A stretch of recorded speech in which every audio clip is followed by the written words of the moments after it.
Shalom saudara-saudara yang dikasihi oleh Tuhan. Saya percaya setiap kita sebagai orang percaya, kita menghormati Tuhan. Namun saudara, bagaimanakah ekspresi kita di dalam rangka kita menghormati Tuhan? Maka kita harus menghargai apa yang Tuhan telah karuniakan kepada kita dengan tidak merusaknya, tetapi melakukannya dengan sukacita dan penuh dengan ketaatan. Salam jumpa dalam program Tuhan adalah Gembalaku. Saudara, perkawinan atau pernikahan hari ini telah mengalami liberalisasi yang sangat dahsyat, apalagi di dalam kebudayaan yang sangat liberal. Saudara, perkawinan yang mengalami liberalisasi memberikan pengaruh kerusakan generasi selanjutnya di dalam tatanan masyarakat. Perkawinan tidak lagi dilihat sebagai sebuah lembaga yang sakral atau suci, melainkan dilihat hanya dengan persepsi, pragmatisme, dan hedonistik. Tidak heran, saudara, banyak yang menikah dengan menimbun semangat egosentris, selfish, dengan mencari keuntungan sendiri, kesenangan sendiri, kenyamanan sendiri.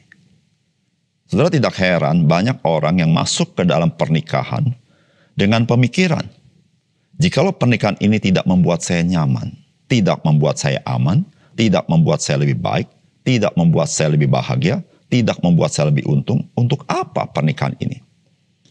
Saudara, masih banyak lagi varian, baik persepsi maupun perbuatan yang mencerminkan terjadinya liberalisasi atas pernikahan itu. Saudara, mari kita membaca 1 Korintus pasal 7 ayat 1 sampai dengan 16. Dan sekarang tentang hal-hal yang kamu tuliskan kepadaku adalah baik bagi laki-laki kalau ia tidak kawin. Tetapi mengingat bahaya percabulan, baiklah setiap laki-laki mempunyai istrinya sendiri dan setiap perempuan mempunyai suaminya sendiri. Hendaklah suami memenuhi kewajibannya terhadap istrinya, demikian pula istri terhadap suaminya. Istri tidak berkuasa atas tubuhnya sendiri tetapi suami. Demikian pula suami tidak berkuasa tubuhnya sendiri tetapi istrinya. Janganlah kamu saling menjauhi kecuali dengan persetujuan bersama untuk sementara waktu, supaya kamu mendapat kesempatan untuk berdoa. Sesudah itu hendaklah kamu kembali hidup bersama-sama, supaya iblis jangan menggodai kamu karena kamu tidak tahan bertarak. Hal ini kukatakan kepada kamu sebagai kelonggaran, bukan sebagai perintah. Namun demikian alangkah baiknya kalau semua orang seperti aku. Tetapi setiap orang menerima dari Allah karunia yang khas, yang seorang karunia ini, yang lain karunia itu. Tetapi kepada orang-orang yang tidak kawin dan kepada janda-janda aku anjurkan supaya baiklah mereka tinggal dalam keadaan seperti aku. Tetapi kalau mereka tidak dapat menguasai diri, baiklah mereka kawin. Sebab lebih baik kawin daripada hangus karena hawa nafsu. Kepada orang-orang yang telah kawin aku, tidak, bukan aku, tapi Tuhan perintahkan supaya seorang istri tidak boleh menceraikan suami. Dan jika ia bercerai, ia harus tetap hidup tanpa suami atau berdamai dengan suaminya. Dan seorang suami tidak boleh menceraikan istrinya. Kepada orang-orang lain, aku bukan Tuhan, katakan. Kalau ada seorang saudara beristrikan seorang yang tidak beriman dan perempuan itu mau hidup bersama-sama dengan dia, janganlah saudara itu menceraikan dia. Dan kalau ada seorang istri bersuamikan seorang yang tidak beriman dan laki-laki itu mau hidup bersama-sama dengan dia, janganlah ia menceraikan laki-laki itu. Karena suami yang tidak beriman itu dikuduskan oleh istrinya, dan istri tidak seiman itu dikuduskan oleh suaminya. Andai kata tidak demikian, niscaya anak-anakmu adalah anak-anak cemar, tetapi sekarang mereka adalah anak-anak kudus. Tetapi kalau orang yang tidak beriman itu mau bercerai, biarlah ia bercerai. Dalam hal yang demikian saudara atau saudari tidak terikat, tetapi Allah memanggil kamu untuk hidup dalam damai sejahtera. Sebab bagaimanakah engkau mengetahui, hai istri, apakah engkau tidak akan menyelamatkan suamimu? Atau bagaimanakah engkau mengetahui, hai suami, apakah engkau tidak akan menyelamatkan istrimu? Saudara yang dikasihi oleh Tuhan, Rasul Paulus pada bagian ini menyampaikan pengajaran tentang pernikahan atau perkawinan. Pengajaran Kristen tentang pernikahan atau perkawinan itu berbeda dengan pandangan orang-orang pada masa itu, yaitu orang-orang non-Yahudi. Dan kita tahu bahwa iman Kristen memiliki pandangan yang berbeda dengan pandangan pada umumnya. Dan iman Kristen menyatakan dengan jelas bahwa pernikahan atau perkawinan dibentuk oleh Tuhan. Sehingga pernikahan itu kudus dan tidak ada seorang pun yang berhak untuk merusaknya. Saudara, apakah pesan firman Tuhan bagi kita? Yang pertama, menikah atau tidak menikah tidak mengubah panggilan orang percaya untuk hidup sesuai dengan panggilan Tuhan, melayani dan memuliakan Tuhan.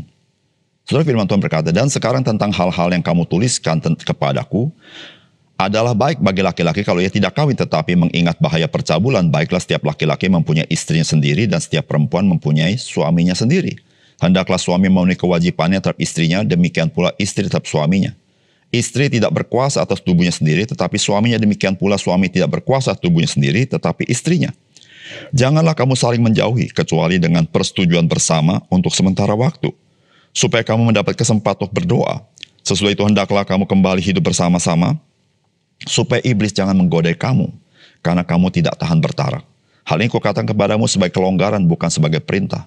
Namun demikian alangkah baiknya kalau semua orang seperti aku, tetapi setiap orang menerima dari Allah karunia yang khas, yang seorang karunia ini, yang lain karunia itu. Tetapi kepada orang-orang yang tidak kawin dan kepada janda-janda aku anjurkan supaya baiklah mereka tinggal dalam keadaan seperti aku. Tetapi kalau mereka tidak dapat menguasai diri, baiklah mereka kawin, sebab lebih baik kawin daripada hangus karena hawa nafsu. Saudara, bisa timbul dalam pikiran kita pertanyaan, manakah lebih baik, menikah atau tidak menikah? Saudara, pada umumnya orang mengatakan lebih baik menikah. Tapi juga ada yang mengatakan lebih baik tidak menikah. Saudara, kalau kita mengkomparasi antara menikah dan tidak menikah, manakah lebih baik? Maka ada satu sistem nilai yang sangat penting sebagai orang percaya. Saudara, tidak ada yang lebih baik daripada hidup bagi Tuhan. Saudara, jikalau seseorang itu tidak menikah, namun dia tidak hidup bagi Tuhan, maka hidup dia tidak lebih baik. Jikalau seseorang menikah, dan dalam pernikahannya dia tidak hidup bagi Tuhan, pernikahannya pun tidak menjadi kebaikan bagi dia.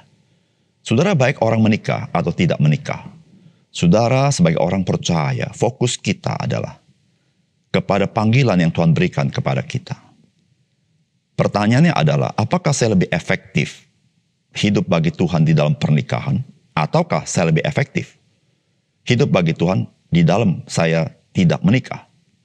Saudara, orang yang menikah mempunyai pergumulan sendiri. Orang yang tidak menikah mempunyai pergumulan sendiri.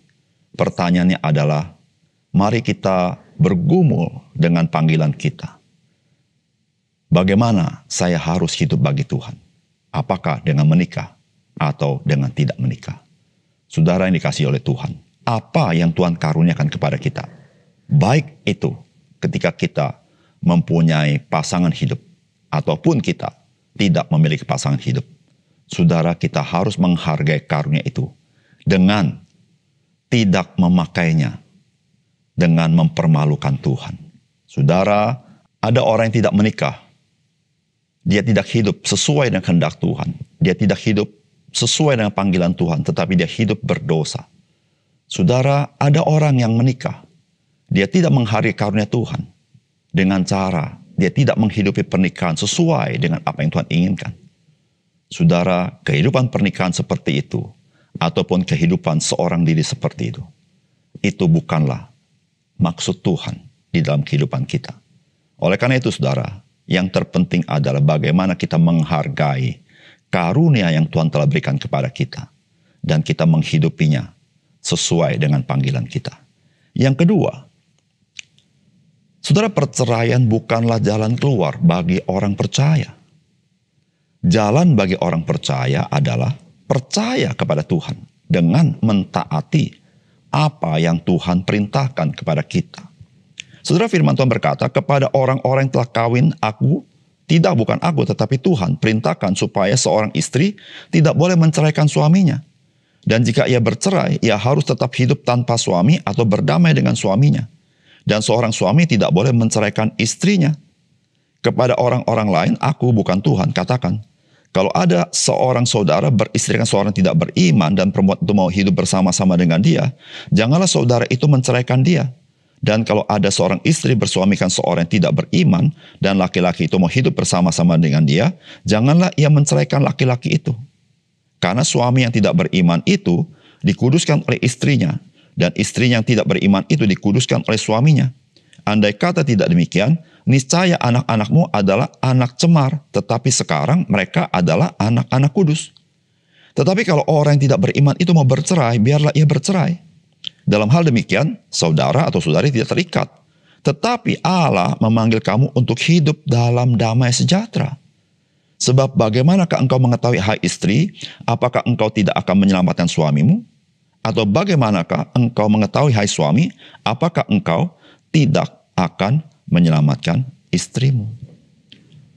Saudara yang dikasih oleh Tuhan, dari bagian firman Tuhan ini jelas sekali menekankan bahwa perceraian bukanlah jalan keluar bagi orang percaya. Baik bagi orang percaya yang punya masalah dalam pernikahan dengan orang percaya, ataupun orang percaya yang kadung telah menikah dengan orang yang tidak percaya. Saudara, jalan bagi orang percaya hanya satu, yaitu engkau dan saya percaya kepada Tuhan, bahwa Tuhan, Dia tidak pernah salah dalam kasih karunia rencana dalam hidup kita, dan Dia berkuasa untuk menolong kita. Tugas dan panggilan kita adalah mentaati apa yang Tuhan perintahkan kepada kita. Saudara, bukankah ketika kita mengambil jalan pintas dengan bercerai, mengindikasikan saya tidak percaya kepada rencana Allah. Saya tidak percaya kepada karunia Allah. Saya tidak percaya kepada kekuasaan Allah. Di situ saya tidak mentaati perintah Tuhan. Dan saudara, Tuhan menekankan, jikalau engkau ingin diberkati oleh Tuhan, maka engkau harus taat kepada Tuhan. Jikalau engkau tidak taat kepada Tuhan, engkau jauh dari diberkati oleh Tuhan. Oleh karena itu, saudara-saudara yang kasih dalam Tuhan, marilah kita sebagai orang-orang percaya, kita selalu hidup di dalam damai sejahtera dengan pasangan kita. Bahkan, jikalau kadung kita menikah dengan orang belum percaya, kita hidup dalam damai sejahtera dengan dia. Bahkan ketika pasangan kita yang tidak percaya mau mengajak bercerai, kita hidup dalam damai sejahtera, tidak dalam keadaan perselisihan yang berat dengan pasangan kita tersebut.